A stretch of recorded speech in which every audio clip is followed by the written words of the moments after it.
Exciting thing about being a hunter or huntress is when you realize that you can inspire other people. Now, when I'm talking about a road trip to Saskatchewan, we still got 5 hours up to camp. Hi, are you lonely all up here? Fish.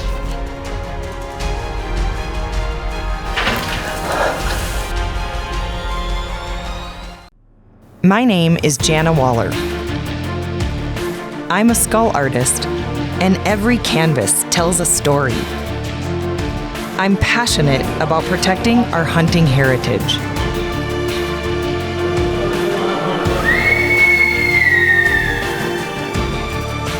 Right there, he's gorgeous.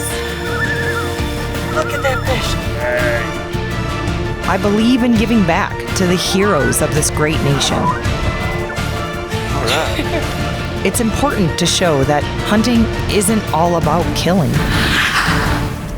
It's all about living. This is Season 5. This is Skullbound TV.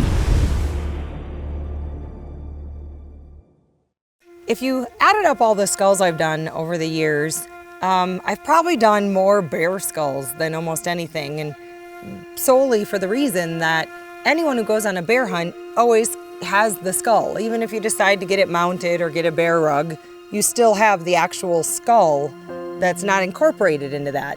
And so turning bear skulls into unique art and sort of preserving hunting memories in that way is always so much fun for me. We had made plans to go see our Kryptek crew down in Boise, Idaho, to go see Butch Whiting and his family and Josh Cleghorn.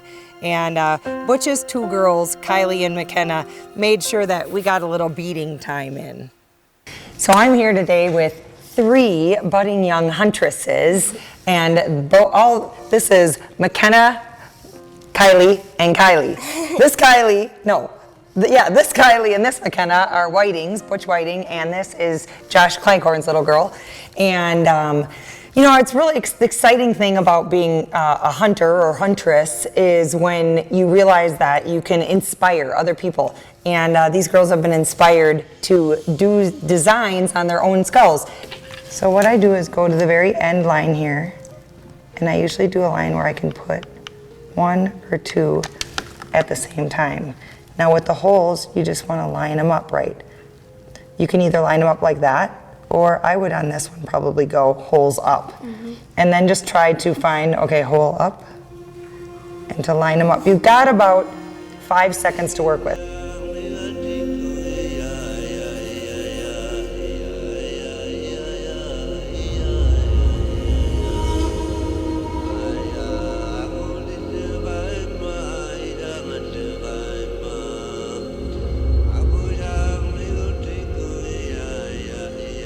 Hello. Hey. Wow. I know, right? Unbelievable, guys. Look how far they've gotten. Unbelievable. That's amazing. Crazy. I love what McKenna did with the eyes. That is so cool. It just draws them out like cat eyes. That's really, really cool. Now we just all need to go on a hunt together, right, girls? Yeah. Not only do I love turning bear skulls into unique pieces of art, bear hunting has truly become one of my favorite types of hunting to do. Whether we're spot and stalking bears here in Montana or coastal Alaska, or we're heading up into Canada for some great archery bear hunting, it's all so much fun. We were talking with our buddy Jim Brennan, local Montanan, hunting guru, awesome guide. He has been talking about Wilderness Family Outfitters to us for years. So after seeing enough of the trail camera pictures, we booked a hunt and hit the road to Saskatchewan. Now, when I'm talking about a road trip to Saskatchewan, this is a road trip, but that's what adds to the adventure.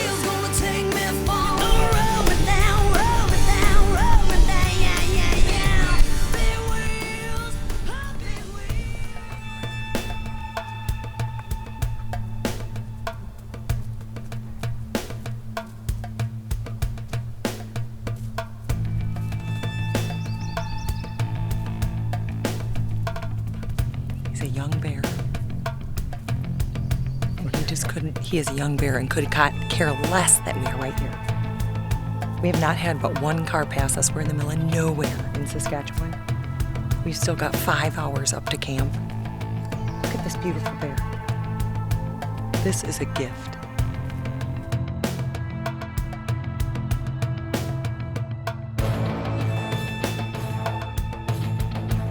21 hours of road trip time, and 3 bears later, we are finally here. We had to stop to take a picture of the sign. We're here at the Wilderness Family Outfitters.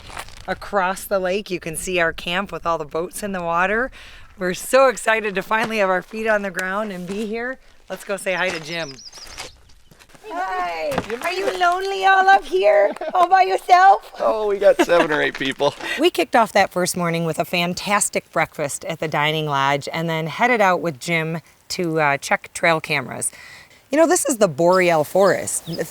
Thick forest, some of the thickest on the planet. There is no spot and stalking. There's no glassing across the open canyons hoping to see a bear. The only way to get them in is through baiting. You know, and it's a lot of hard work and often so misunderstood. Even though we were just going in this morning to refreshen up the baits and check the trail cameras, Jim Brennan said, hey, grab your bow. You never know what you could walk up on. He's often gone into bait sites and there's a bear laying right there.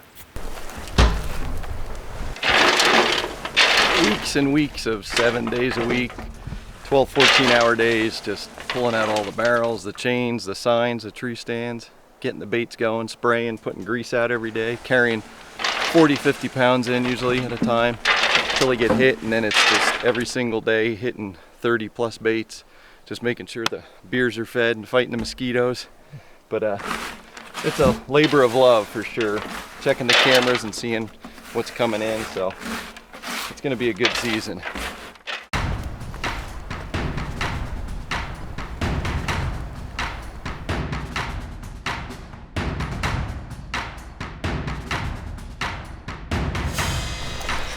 Hey.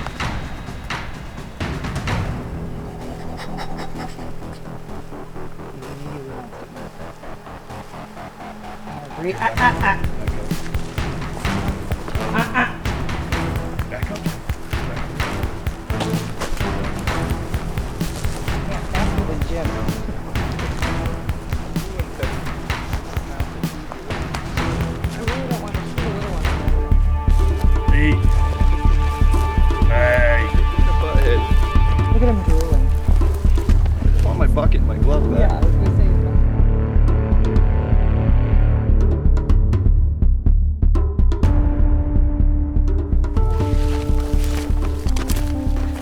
I'm surprised with that big one. Those are like $4 gloves.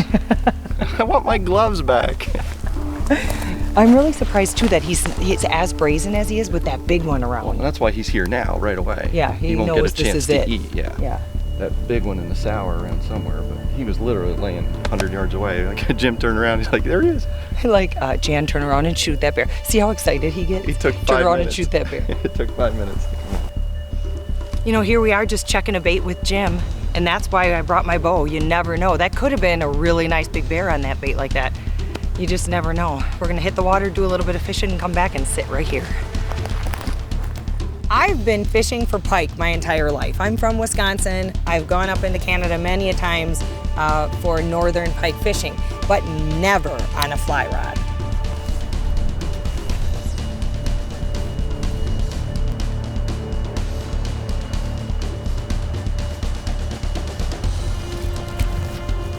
Fish. That's a fish, fish, fish, fish. I'm gonna, yeah. Oh, he's running with it.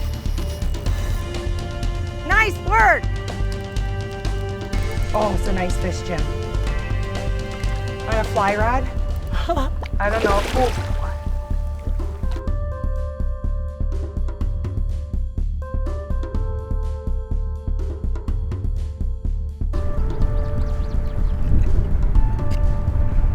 Look at that! Ready? Yeah. Look at that fish. There's a 3 foot, 20, well, probably 14 to 16 maybe. Look at that on a fly rod. It is so much fun. Look at this. Yes.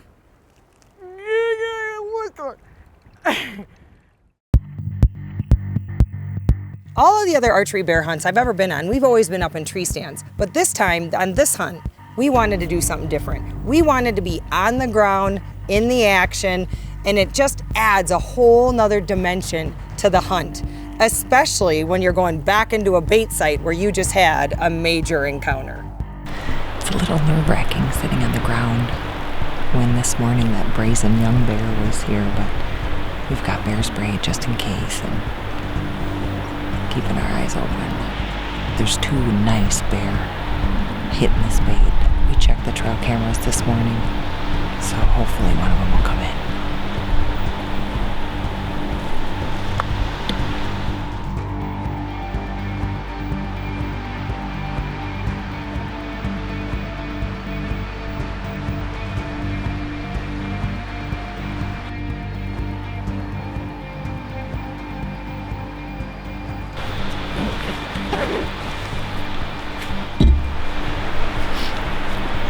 Temperature just, I bet you it's changed 15, 20 degrees since this morning in the boat.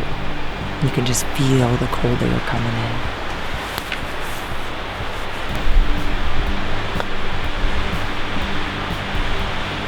You know, that first night sit, we sat for 7 hours and we didn't see a bear. That's bear hunting. You never know. Just because you may be sitting on a bait doesn't mean you're gonna see bear.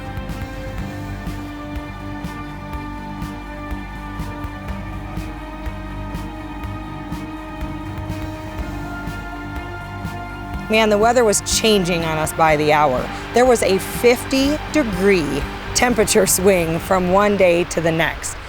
We're gonna set up a blind here today. The temperature has dropped, it's below 30, it's freezing cold out. You're warmer in a blind and more covered, and hopefully the scent dies down a little bit.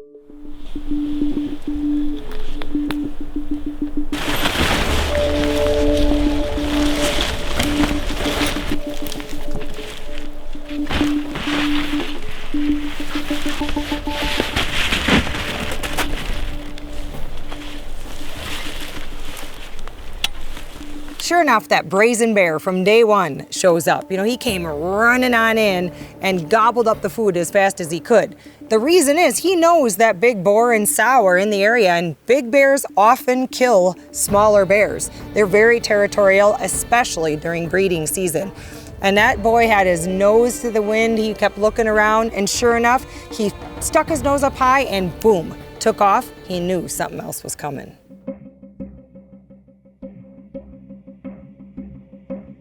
Relationships between predator and prey abundance are complex and often misunderstood. In the western U.S. and Canada, those predators are primarily mountain lions, coyotes, bobcats, wolves, black bears, and grizzlies. The influence of predators on mule deer, for example, is variable and based on several factors that include the carrying capacity of the land, overall habitat condition, and the amount of predators versus prey. Many factors interact to influence mule deer abundance, and predation is only one part of the equation. I'm a member of the Mule Deer Foundation because they're working hard at making sure this icon of the West is around for future generations to enjoy. For more information, go to muledeer.org.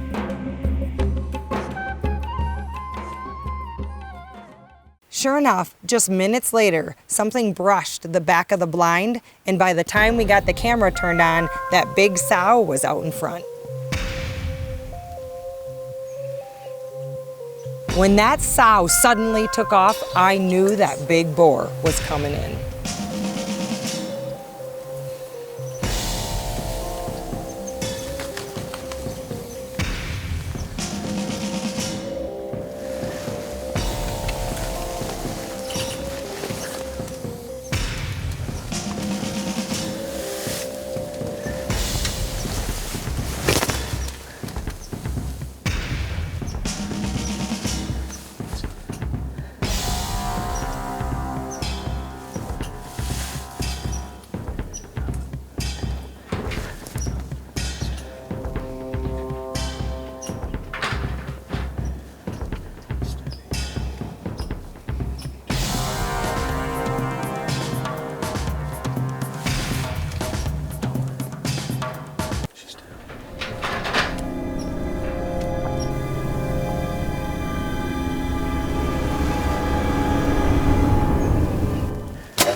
we were in the stand maybe 2.5 hours, and that brazen bear came in, and he was here forever. And then 5 minutes later, I heard on the back of the tent, there was a bear at the back of the tent, walked around here, and I'm pretty sure that was the sow, came in, played around with the barrel, flipped it, there was no meat in that barrel. She took off, and a half hour later, I think it's the same boar, comes up, and I was at full draw forever.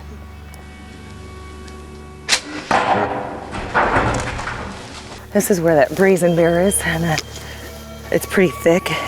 If we don't find that bear right away, we'll back out and go get the guide, but having bear spray is just a little extra precaution, but we got a really good blood trail.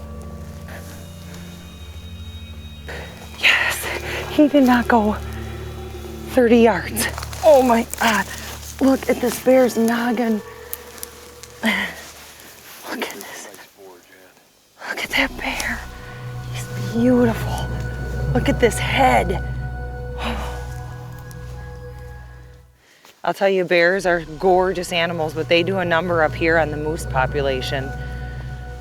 There's still good moose hunting around, but it's not what it used to be. There really aren't a lot of deer in this area. Some woodland caribou. We're only about 1.5 miles from base camp, so we're gonna walk out to the road, dump our stuff, run back to base camp, get Jim and the guys, and now the real work begins.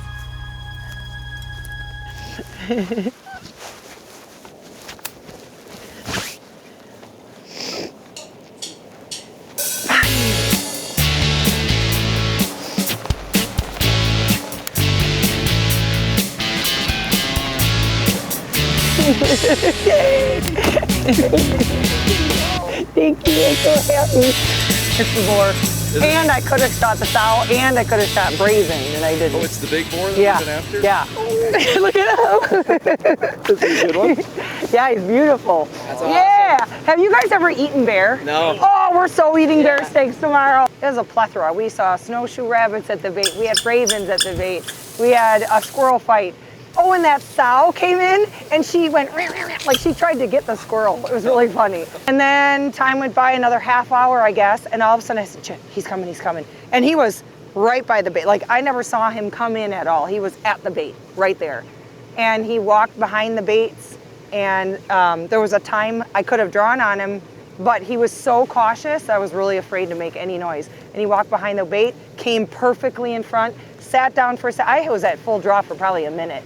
Sat down for a second, he stood up and just punched him perfect. He went 30 yards. Let's go get him. Awesome. Look at you guys are like, let's go get him. Oh, hey. Me too. Oh my God. There you guys rolling a bit your way.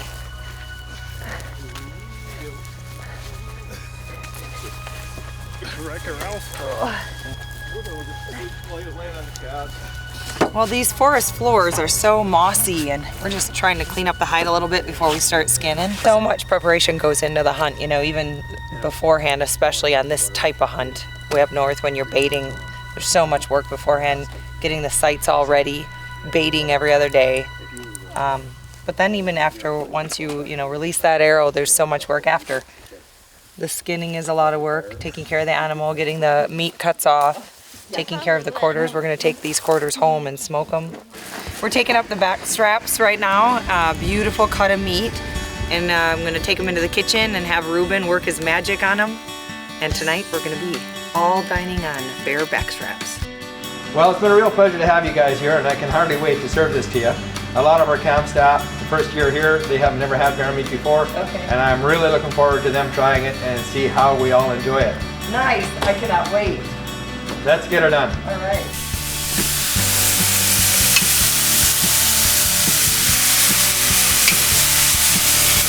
There's nothing in my kitchen ever that comes out of a recipe book. I mean, the fishing's world renowned and the bear hunting is incredible, best I've ever seen. But I would come up here just to eat Ruben's food.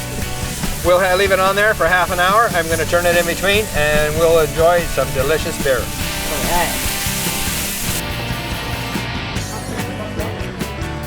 Delicious. Delicious. And we know whatever's left, we'll take it into the boat. Flavor is amazing. It's actually good. The ice is only off this channel like about 10 days, 2 weeks maybe. And these pike are hungry. They've been in here. The hens or the females are up here spawning in the shallower, warmer waters. And you can just see all the little fry fish that they're feeding on in here.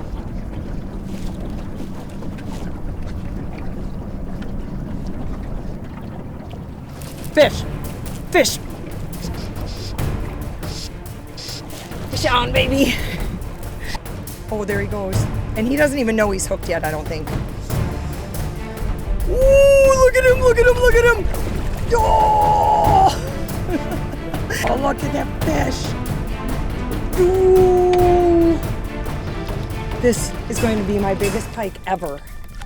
I've been pike fishing since I was a kid.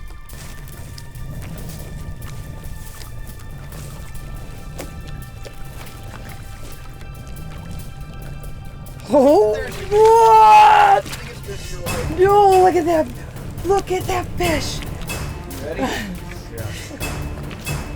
Look at this fish. Oh my God. This is a massive, beautiful pike. I tell you, it's this northern Saskatchewan especially is a slice of heaven. It's so beautiful up here and being so off the grid. I mean, you've got over 260 kilometers of dirt road before you get to camp. And it's just a spectacular place to visit, but the bear hunting is incredible. The pike fishing is world renowned.